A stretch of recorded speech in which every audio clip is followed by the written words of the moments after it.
మనసు పడే మౌన రోదన పార్ట్ 24. సూర్యని రెచ్చగొట్టే భావాలతో తను చేస్తే తనతో ఇప్పుడు కలవలేక బయటికి వెళ్తే మళ్ళీ పాత సూర్య అయిపోతాడు. శ్రావణి అది భరించలేదు. మారిన సూర్య మారినట్టే ఉండాలి. అటువంటి పరిస్థితిలో తనని నిలవబెడితే సూర్య మరొక్క ఆడదాని ముఖం చూడడు అనేది శ్రావణి బలమైన నమ్మిక. అందుకని తనకు అలా సహకరిస్తుంది. సూర్య తనకు తాను ఎంతో నిగ్రహించుకుంటూ శ్రావణి అంత ప్రేమించేదే. తనకు అసలు ఇంతవరకు శరీర సుఖం అనేది తెలియని మనిషి అంత నిగ్రహంగా ఉండగలిగింది. నేనే ఉండలేనా అనుకుంటూ ఒక భారమైన నిట్టూర్పు వదిలి తనను వివస్త్రను చేశాడు. సూర్యకి అంతా చల్లటి వాతావరణంలో చురుచెమటలు పడుతూనే ఉన్నాయి. ఆ నూనెను పువ్వుతో తీసి తన ఎదభాగం నుంచి రాస్తూ మనిషి మొత్తం బిగబట్టుకొని చేస్తున్నాడు. సూర్య అవస్థని చూసిన శ్రావణికి ఎంత బాధగా అనిపించింది. తనతో ఎప్పుడో కలిస్తే ఇంత బాధ ఉండకపోవునేమో సూర్యకి అని తనిప్పుడు అనుకుంటుంది. శ్రావణికి సంధ్య మీద కోపం. త్వరగా కోలుకొని సూర్య కోసం రావచ్చు కదా అని. సూర్య పరిస్థితి సంధ్యకి తెలుసు కదా పాపం అనిపించింది శ్రావణికి. అప్పుడు సూర్యుని చూస్తే ఎంత అసహ్యం అనిపించేదో ఇప్పుడు సూర్యుని చూస్తే ప్రేమ బాధ అన్నీ ఎక్కువగా కనిపిస్తున్నాయి. సూర్య చేతులు శ్రావణి శరీర భాగాలను తగులుతుంటే సూర్యకి పై ప్రాణాలు పైనే పోతున్నాయి. తనను తాను శ్రావణి చెప్పిన మాటలకు మరల తలుచుకొని అతి కష్టం మీద నూనె రాయడం పూర్తి చేశాడు. ప్రమిద పక్కకు పెట్టి పువ్వుని తన నాభి మీద పెట్టి శ్రావణితో నేను ఫ్రెష్ అయి వస్తా అని వాష్రూంలో దూరాడు. ఎన్ని రకాలు అనుకున్నా తన ప్రాణసఖి అలా కనపడినప్పుడు ఎవ్వరూ నిలవలేరు. అది జగమెరిగిన సత్యం. షవర్ ఆన్ చేసి బయట చల్లటి వాతావరణం. అతని బాడీలో ఉన్న వేడి తగ్గించుకోవటానికి చల్లటి నీళ్ల షవర్ని ఆన్ చేశాడు. పైనుంచి చల్లటి నీళ్లు, చుట్టూ వాతావరణం చల్లదనంతో కూడా తన బాడీలో వేడి తగ్గక సతమతమైపోయి 1 గంటకు అతి కష్టం మీద బయటికి వచ్చాడు. సూర్య పరిస్థితి చూసిన శ్రావణి తను ఇక అంతకంటే ఏమి చెయ్యలేని పరిస్థితి. తల నుంచి నీరు కారుతున్న సూర్యని చూసి ఇంత చలిలో తలస్నానం చేశారా అని సూర్యని శ్రావణి అంటుంటే సూర్య కనుబొమ్మలు రుద్దుకుంటూ దొంగమొహందాన మాట్లాడావంటే చంపేస్తా. పెళ్ళైన దగ్గర నుంచి నా దగ్గరికి వస్తే ఈరోజు ఇలాంటి పరిస్థితి ఉండదు కదా. దొంగమొహం వేసుకొని బయటికి పోనీలేదు. నువ్వు ఏం చెయ్యనీయక నాకు ఈరోజు ఈ గతి పట్టించావు. మళ్ళీ చల్లటి నీళ్లు, చల్లగా వాతావరణం ఉంది అని చెప్తున్నావా? నీకేం తెలిసే, తినేవాడికి తెలుస్తుంది ఆకలి రుచి అని. నీ ముఖానికి ఏ రోజు దాని గురించి తెలియదు కదా. అన్నీ తెలిసిన వాడికి కమ్మని భోజనం కంటికి ఎదురుగా పెట్టి తినవద్దు అంటే ఎలా ఉంటుందో నాకు తెలుసు. తినందానికి నీకేం తెలుసు అని పళ్ళు పటపటా కొరుకుతున్నాడు.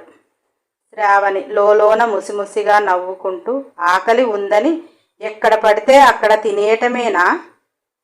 అయినా తమరు ఈ ఫీల్డ్లో అడుగుపెట్టి ఎన్ని సంవత్సరాలు అవుతుందేంటి? నాకు తెలిసే 6 సంవత్సరాలు, అంతకుముందు అని శ్రావణి వెటకారంగా అంటుంటే సూర్య ఉక్రోషంగా ఎవడు నిన్ను అంత లేటుగా పుట్టమన్నాడు? 10 సంవత్సరాలైంది. ఏం చేయమంటావు? త్వరగా పుట్టి నువ్వు త్వరగా నా దగ్గరికి వచ్చి ఉంటే నేను అలా కాకపోదును కదా అన్నాడు. శ్రావణి అయితే నాదే తప్పంటావా అంటుంటే సూర్య తప్ప నాకంటే 10 సంవత్సరాలు ఎందుకు చిన్నగా పుట్టావు? మళ్ళీ బెదిరిస్తుంది. బోడి బెదిరింపు. మూసుకొని పడుకో. సూర్య గద్దిస్తుంటే శ్రావణి మూతి 30 వంకర్లు తిప్పి నీకు జలుబు చేస్తుందని చెప్పాను బావా, అంతేకాని నేను వేరే విధంగా అనలేదు అని మెల్లిగా అంటుంటే సూర్య ఈ నీళ్ళకి నా వేడే తగ్గట్లేదు. నాకెక్కడ జలుబు చేస్తుంది, కానీ నువ్వు మూసుకోపో అన్నాడు. శ్రావణి నువ్వు ఆయిల్ రాసిన దగ్గర నుంచి లోపల బేబీ బాగా కదులుతుంది చూస్తున్నావా? పువ్వు జారిపోతుందేమో అని ఎంత జాగ్రత్తగా ఉండాల్సి వస్తుందో అని శ్రావణి అంటుంటే సూర్య నైట్ ట్రాక్ టీషర్ట్ వేసుకుంటూ పొట్టకేసి చూస్తే నిజంగానే పొట మొత్తం ఒక పక్కకి కిందికి బాగా కదులుతున్నట్టు అనిపిస్తుంది.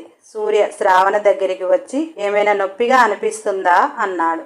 శ్రావణి నొప్పి అయితే లేదు, కానీ ఎందుకని లోపల బేబీ అంతగానం రన్నింగ్ ప్రోగ్రాం పెట్టింది అని అడుగుతున్నా అన్నది. సూర్య వెంటనే వాళ్ళ డాడీని తిడుతున్నావని నీతో ఫైట్ చేస్తుంది.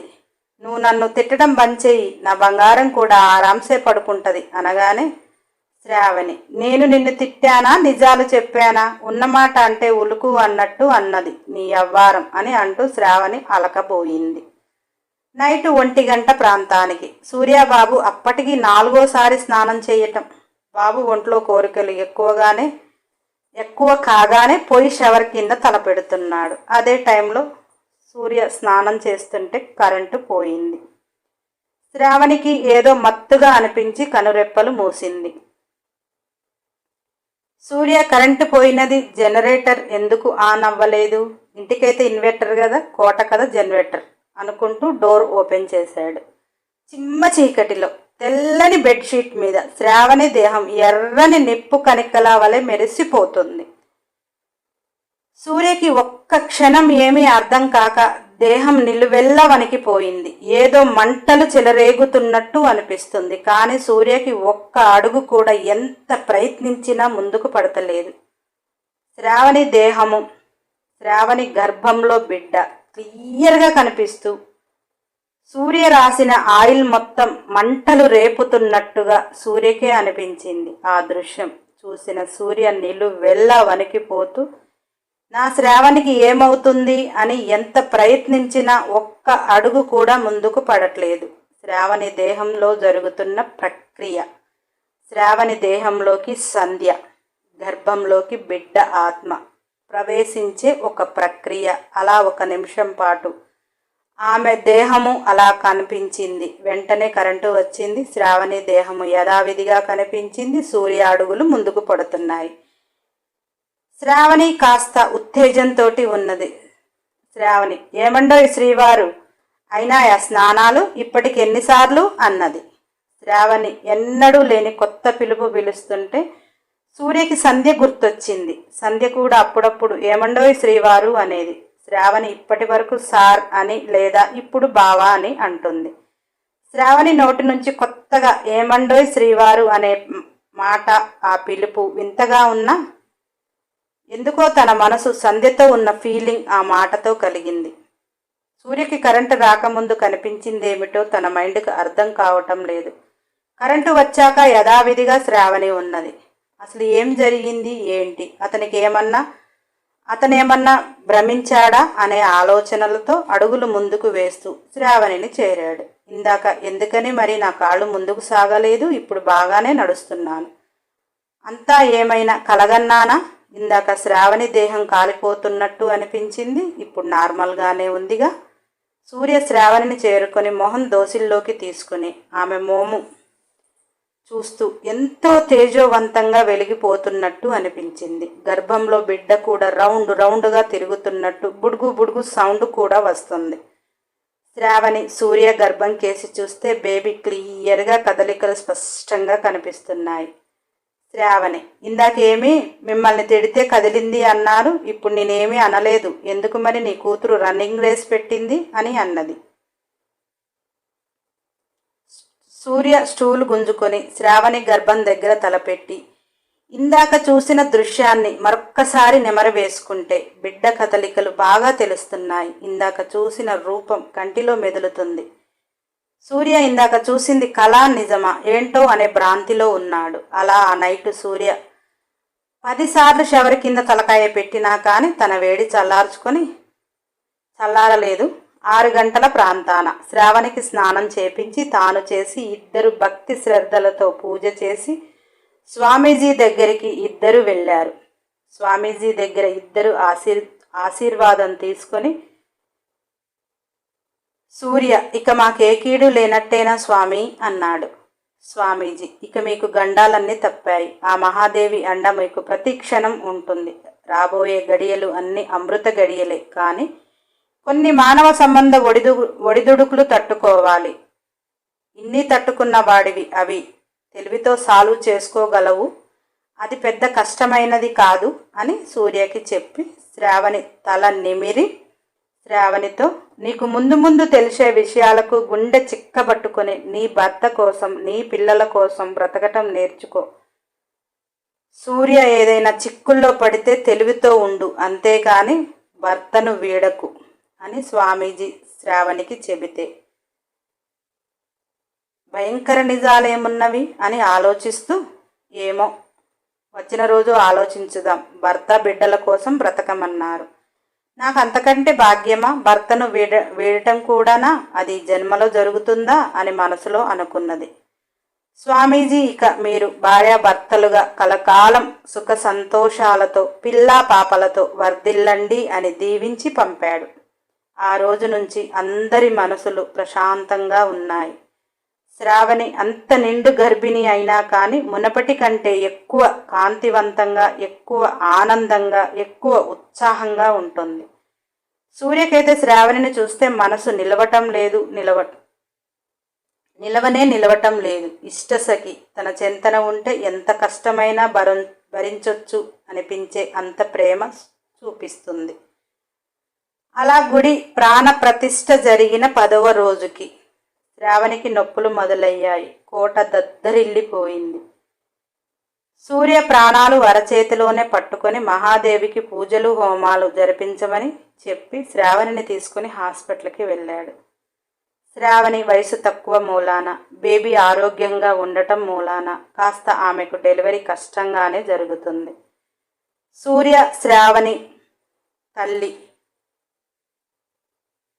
సూర్య శ్రావణి తల్లడిల్లిపోతుంటే తట్టుకోలేక తనకి ఆ బాధ లేకుండా డెలివరీ చేయమని డాక్టర్లను కోరారు.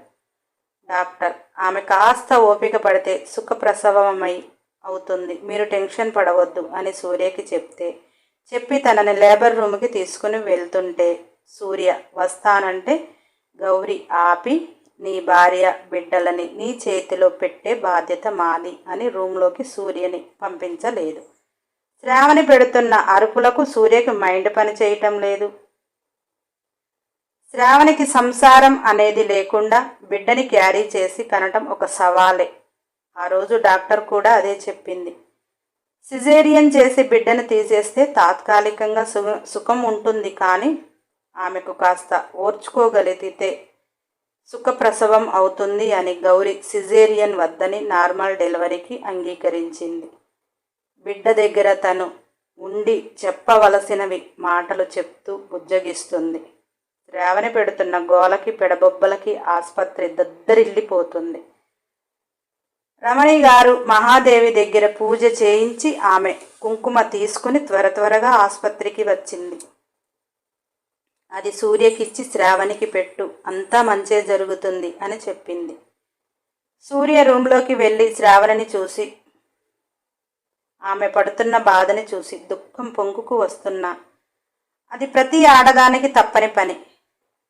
ఒక ఆడది బిడ్డకు జన్మనివ్వాలి అంటే ఏ కష్టం లేకుండా తల్లి బిడ్డని ప్రసవించలేదు అని ఆలోచిస్తూ సూర్య శ్రావణి దగ్గరికి వెళ్ళి తనకు ధైర్యం చెప్పి నుదుటి మీద అతని పెదవులు ఉంచి తల్లి ఇచ్చిన మహాదేవి కుంకుమను శ్రావణికి పెట్టిన 5 నిమిషాల్లో పండంటి బిడ్డ పుట్టింది. సూర్య ఆ రూంలో ఉండగానే బిడ్డ కేకలు వినపడ్డాయి. శ్రావణి పెదవులపై చిరునవ్వుతో స్పృహ తప్పింది. సూర్య కంగారు పడుతుంటే, తనిప్పుడు లెగదు, మీరు బయట ఉంటే బేబీని పంపిస్తాను అని సూర్యని బయటికి పంపించారు.